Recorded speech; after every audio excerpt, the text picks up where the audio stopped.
Warning. The following video contained descriptions of criminal encounters, violence, and strong language. Viewer discretion is advised. We all make dumb decisions in life, but in this case, I was stupid, very stupid. I arranged to meet a guy off Tinder, but because of my heightened anxiety about driving, I told him to pick me up outside my place. I had been talking to him for a few weeks at least, but that is not redeemable, and I know that. The choice I made on this day could have ended me, but thankfully I'm still around to tell the tale.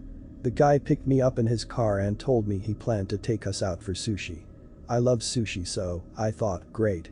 He put in the name of the restaurant into his GPS and we were off, making pleasant conversation on the way there until I started seeing woods when I looked out my window. I felt very confused. We were supposed to be going into town, not into the wilderness in the middle of nowhere. Fear hit me hard then.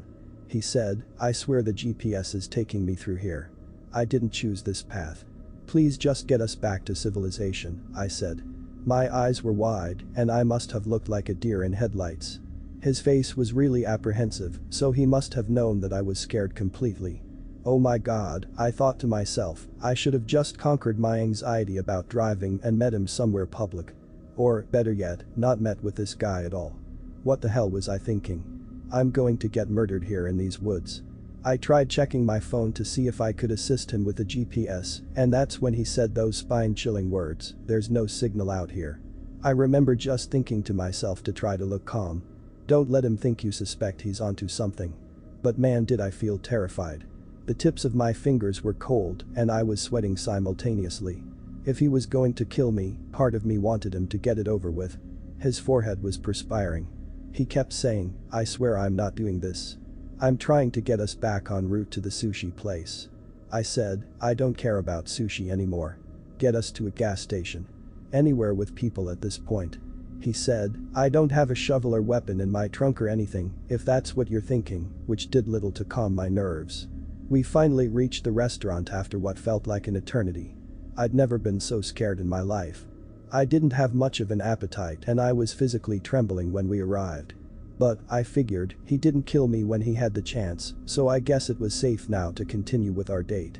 I already planned on taking an Uber home because I didn't want to go through that experience again. I was shocked out of my mind when he then asked, "So when do you think we'll sleep together?" I nearly choked on a piece of sushi. What? I didn't know where this was coming from, and I didn't know how he could ask me something like this now on a first date when he literally saw me pale as a ghost just moments ago. You know, like, how long will it take for you to sleep with me? A day? A week? A month? I stared at him, dumbfounded. I couldn't respond because I was utterly speechless in that moment. "Well, I can't wait a whole month, I'm telling you now," he said. I didn't say anything and the rest of the date was insanely awkward. I said goodbye as I took my Uber home, and only seconds after my driver pulled out of the restaurant parking lot, he texted me to say that he doesn't think it will work out with me because he needs a girl with a higher libido. I didn't argue, I just texted back a simple, "Okay," ready to be done with this man. When the Uber driver drove me home, he did not take me through the wilderness pathway of a potential murder site. He took me home through streets, other cars, lights, the sweetest scene to my immense relief. I couldn't help but wonder why my date had to take me through an hour drive through the wilderness to get to the restaurant, but it only took the Uber driver 15 minutes to get me home from the same location. The whole thing was chilling. I don't know if my date planned on anything sinister or if it was an honest mistake, but I am glad I made it out alive. I learned a tough lesson that night, one that I should have already known, but that I foolishly ignored for some reason. Don't let strangers from a dating app pick you up in their cars. This happened about 15 years ago. At that time, I was dating around and I had some creepy encounters myself, but this guy takes the cake. He was an acquaintance my brother had met at a bar a few times and was showing around the local area because he was new to the country. My brother set us up because he was apparently desperate for a girlfriend, and I guess I was pretty desperate too because we went on a date together. That date was probably the worst first date I've ever been on. I showed up to the restaurant we were meeting at, he was late, which isn't a huge deal, so I let it slip and we went to sit down. To be honest, I knew from the start I wasn't really attracted to him, but I thought I would be polite and see if we had a nice night. He started off politely too, he held the door for me, pulled my seat out. It wasn't really necessary, but it was nice anyway. Then, when we were sitting down waiting for someone to come and take our orders, I was reading the menu, and he started talking about how much his fiancée would have liked this place. That took me by surprise and naturally I asked about his fiancée. He revealed that he had had a fiancée before moving over here, but he had just left her to move to another country. I asked why they had broken up, and he said they never really broke up as such, but he got fed up of her nagging, so he moved away. I really didn't know what to say after that, so I changed the subject and started asking him more about himself and where he used to live. He wasn't really very forthcoming. Eventually, our waiter turned up and started talking to us. To clarify the next part, our waiter was a man of color, and he had an unusual accent for our area. So my date stares blankly at him for a while, then turns to me and says, "You understand this guy?" I said that yes, I could understand him, before telling him our orders.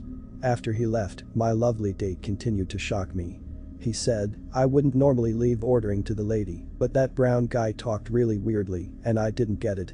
Wow, what a nice way to tell that you're a racist and a sexist in one breath. I was speechless for a few moments, before I got angry with him again.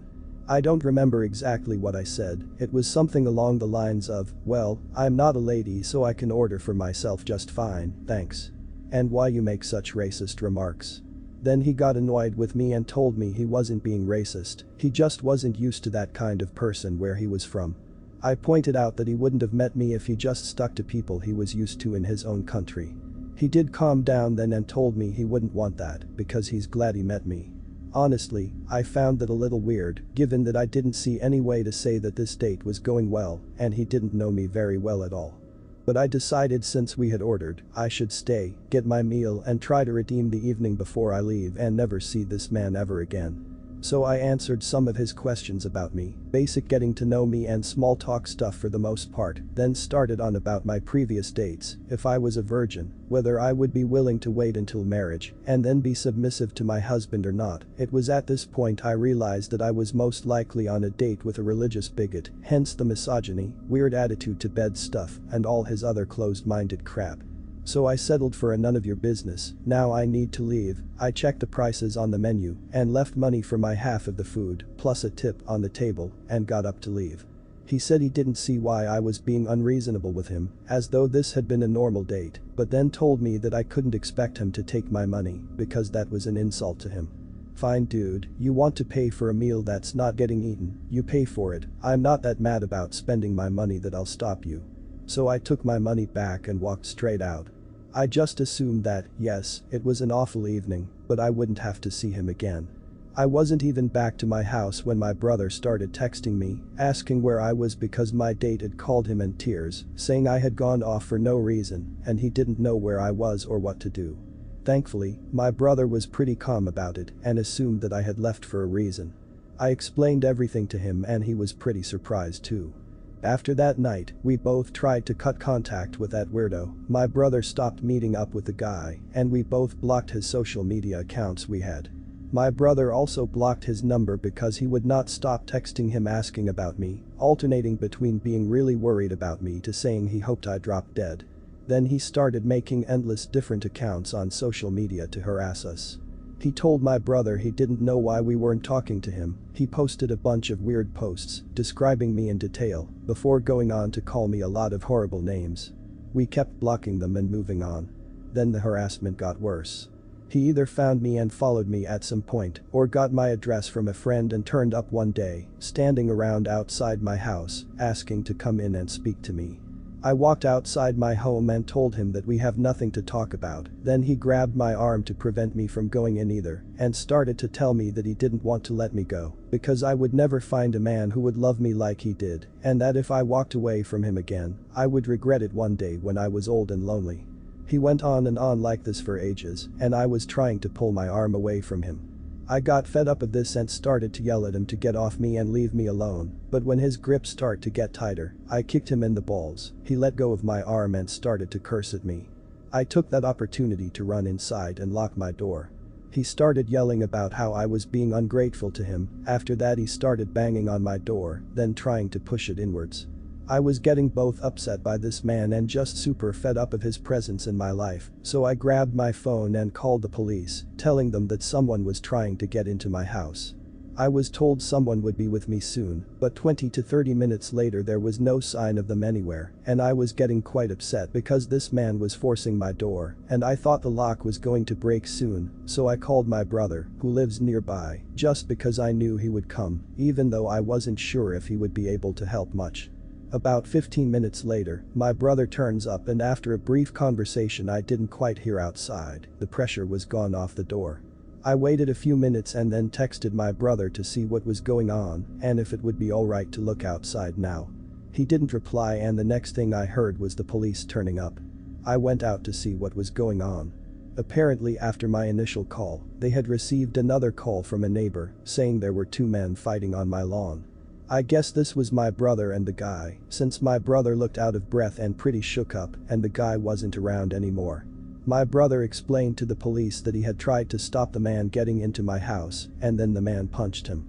I told my side of the story and some of my other neighbors were asked what they had seen and were able to tell them about his attempts to get in. Plus there were marks on the outer side of the door where he had tried repeatedly to get in. The police went to look for him and a few weeks afterward I was called and told they thought they had found him, but when they wanted me to look at the suspected person it wasn't the same man. I didn't hear anything else and I don't know what happened to him. I didn't see him again and I'm probably safe after 15 years. Regardless, I don't ever want to see him again. I was 21, recently became a police officer, and was recently dumped, so my friend suggested me to use Tinder. As a 21-year-old new cop, I had the I'm invincible and I can take on anyone mentality. I matched with a very good-looking, out-of-my-league female. We chatted and eventually set up a date to meet. She said she had a great open field to look at stars and hang out. And we could meet up at her house. So the night came, I was excited and she seemed to be excited when I picked her up. She guided me to the field and it looked nice. Open space, woods, deer, and other wildlife. In the field, I noticed really dim headlights in the distance. Then, the van started driving towards us and pulled up in front of us, almost close enough to block me from going forward.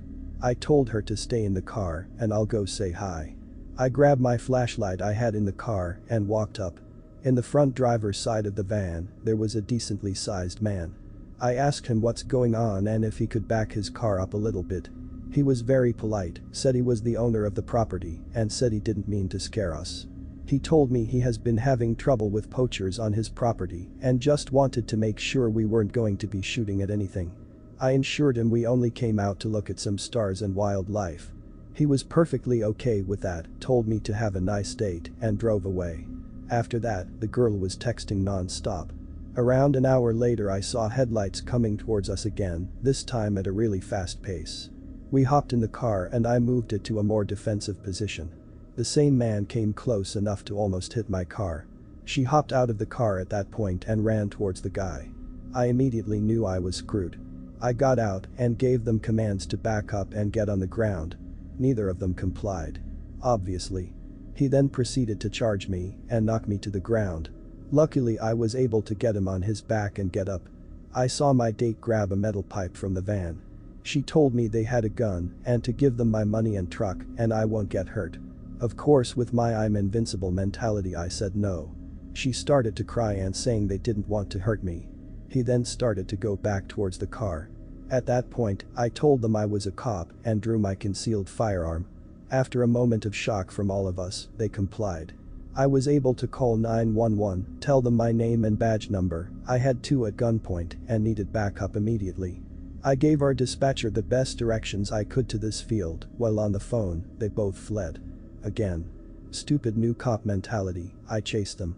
I took off after the man, who ran into the woods around the field.